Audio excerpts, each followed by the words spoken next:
Judges 2.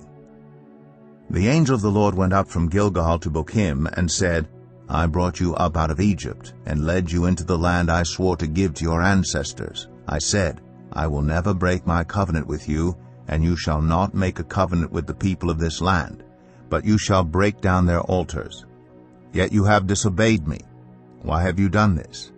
And I have also said, I will not drive them out before you. They will become traps for you, and their gods will become snares to you. When the angel of the Lord had spoken these things to all the Israelites, the people wept aloud, and they called that place Bokim. There they offered sacrifices to the Lord. After Joshua had dismissed the Israelites, they went to take possession of the land, each to their own inheritance. The people served the Lord throughout the lifetime of Joshua and of the elders who outlived him, and who had seen all the great things the Lord had done for Israel. Joshua son of Nun, the servant of the Lord, died at the age of 110, and they buried him in the land of his inheritance at Timnath-Eres in the hill country of Ephraim, north of Mount Gash. After that whole generation had been gathered to their ancestors, another generation grew up, who knew neither the Lord nor what he had done for Israel. Then the Israelites did evil in the eyes of the Lord, and served the Baals. They forsook the Lord, the God of their ancestors, who had brought them out of Egypt. They followed and worshipped various gods of the peoples around them. They aroused the Lord's anger, because they forsook him and served Baal and the Ashtoreths. In his anger against Israel, the Lord gave them into the hands of raiders who plundered them.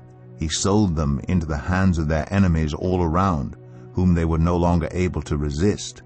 Whenever Israel went out to fight, the hand of the Lord was against them to defeat them, just as he had sworn to them.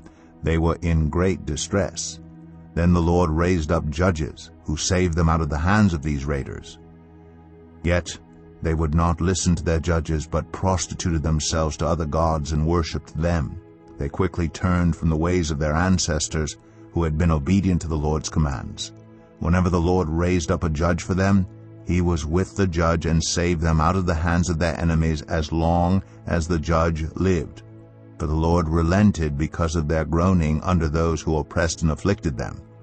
But when the judge died, the people returned to ways even more corrupt than those of their ancestors, following other gods and serving and worshiping them. They refused to give up their evil practices and stubborn ways. Therefore the Lord was very angry with Israel, and said, Because this nation has violated the covenant I ordained for their ancestors, and has not listened to me, I will no longer drive out before them any of the nations Joshua left when he died.